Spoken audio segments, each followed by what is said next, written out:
लग्न ठरलं? Thanks to Marathi matrimony. लग्न म्हणजे मराठी मॅट्रिमनी. विश्वासाची 26 वर्ष. लाखो सुखी दाम्पत्य. डाउनलोड करा मराठी मॅट्रिमनी. अमरावतीच्या लैंगिक अत्याचार प्रकरणानंतर सत्ताधारी आणि विरोधकांमध्ये जोरदार जुंपले. अमरावती प्रकरणात नवनीत राणा यांनी खोटे आरोप केल्यानंतर विजय वडेट्टीवार चांगलेच भडकलेत. वडेट्टीवार यांनी नवनीत राणा यांचा उल्लेख विषवल्ली असा केलाय. पाहूया. अमरावतीच्या परतवाड्यातील लैंगिक शोषण प्रकरणावरून राजकीय वातावरण तापले.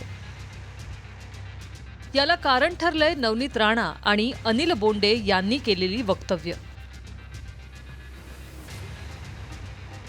आरोपी अयान अहमदनं 180हून अधिक तरुणींवर अत्याचार केल्याचा आरोप अनिल बोंडेंनी केला होता.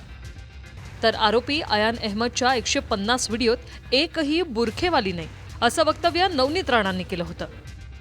मात्र पीडित तरुणींची संख्या 8 इतकी असून सर्व तरुणी मुस्लिम असल्याचं पोलिसांनी सांगितले.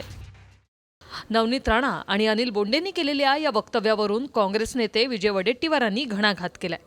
150 पेक्षा जास्त व्हिडिओ व्हिज्युअल एक मुलांनी आमची मुलींसोबत अत्याचार करून त्याचे व्हिज्युअल काढले आणि online video social media YouTube सगळेच सोशल मीडिया प्लॅटफॉर्मवर त्यांनी व्हायरल केले. महिलांसोबत अत्याचार करायचा आणि ते महिला कोणाच्या? बुरकेवाले नाही, आमची पोरी. बुरकेवाल्यांचा एकही व्हिडिओ त्या 150 व्हिडिओमध्ये नाही आहे. एकही महिला त्यांची नाही आहे. महिला कोणाची आहे? आमच्या. नवनीत राणा म्हणजे जात आणि धर्मामध्ये भांडणं लावून सत्तेची पोळी कशी शकता येईल अशा प्रकारची पोचलेली, पाणी घालून म्हणजे जिवंत ठेवणारी ही विषवल्ली आहे. आणि बुरखेवाले नव्हते ना, बुरखेवाले हे नव्हते. आज सगळ्या ज्या निघाल्यात त्या पोरी त्या कोणाच्या निघाल्यात? इथे काय जात आणि धर्म असतो? खराच्या संदर्भात ब्र न काढणारी बाई ही मात्र तिथे आल्याबरोबर तो मुस्लिम तरुण दिसल्याबरोबर ही बावचळल्यासारखी बोलते.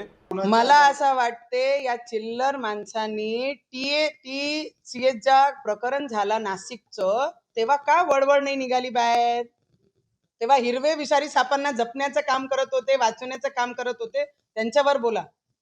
चिल्लर लोकांनी आपल्या घराती पाहायला पाहिजे की आमच्या घराती मुली आहे म्हणून. 180 मुली यामध्ये इन्वॉल्ड आहेत. फक्त आता SIT झाल्यानंतर माहीत होईल. 350 व्हिडिओज स्नॅपचॅटच्या माध्यमातून, अलग अलग व्हॉट्सॲपच्या माध्यमातून, व्हॉट्सॲप ग्रुपही उर्दूमधले व्हॉट्सॲप ग्रुप आहे आणि त्या माध्यमातून ते प्रसारित केल्या गेलेले आहे.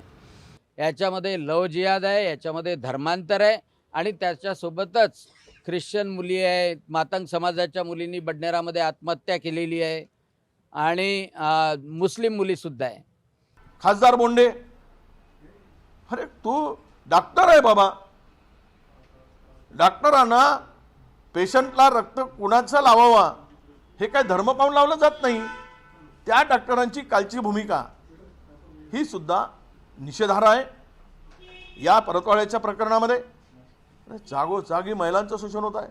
भोंदूगिरी वाढली आहे. भोंदू बाबा तयार झालेत. यांच्या भारतीय जनता पक्षाचे पुरस्कृत भोंदू झालेत तयार. धर्मांधशक्ती वाढत चालली. धर्माधर्मामध्ये वाद लावणारी, देवाच्या नावाने अंधश्रद्धा फसवणारे यांना पोचलं जात आहे आणि त्यामुळे ही संख्या वाढत चालली आणि महिलांवरील अत्याचारामध्ये वाढ होत चालली असा आमचा स्पष्ट आरोप आहे. शनिवारी अमरावतीचे पालकमंत्री चंद्रशेखर बावनकुळेंनीही नवनीत राणा आणि अनिल बोंडेंना जपून बोलण्याची समज दिली होती.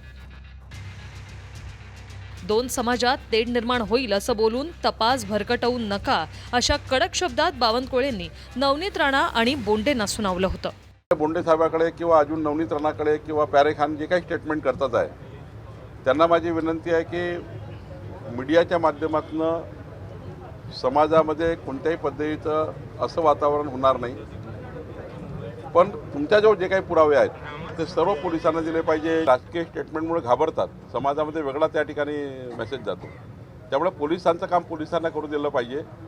पोलीस अधिकृतपणे सांगतील आणि असे बयानबाजी करून दोन समाजामध्ये, दोन धर्मामध्ये, अमरावतीमध्ये वातावरण जे तंग आहे त्याला अधिक तंग न करता पोलिसांच्या चौकशीवर जास्त भर देऊन थेट आरोपींना जास्तीत जास्त शिक्षा कशी होईल असे गुन्हे पुन्हा अमरावतीमध्ये होणार नाही, कोणाची हिंमत होणार नाही, याकरता करावयाची कारवाई.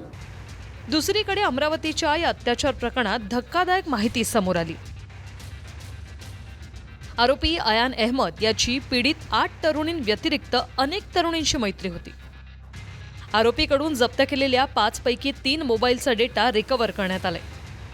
या मोबाईल डेटामधून धक्कादायक माहिती समोर येण्याची शक्यता आहे. पोलिसांकडून आता आरोपीच्या आर्थिक व्यवहाराची तपासणी केली जाणार आहे. ज्या ठिकाणी आरोपी अयान अहमद तरुणींना घेऊन गेला त्या प्रत्येक ठिकाणी पोलिसांकडून त्याला सोबत घेऊन पंचनामा केला जात आहे. परतवाडा शहरातील कॅफे पिझ्झा हबमध्ये देखील पोलिसांनी आरोपी अयानला घेऊन चौकशी केली आहे. या प्रकरणात आणखी एक पीडिता समोर आली असून तिची पोलिसांमार्फत चौकशी सुरू आहे.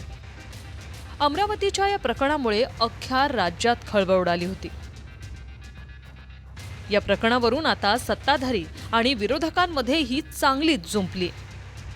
स्वप्नील उमप, TV9 मराठी, अमरावती. लग्न ठरलं थँक्स टू मराठी मॅट्रिमनी. लग्न म्हणजे मराठी मॅट्रिमनी. विश्वासाची 26 वर्ष, लाखो सुखी दाम्पत्य. डाउनलोड करा मराठी मॅट्रिमनी.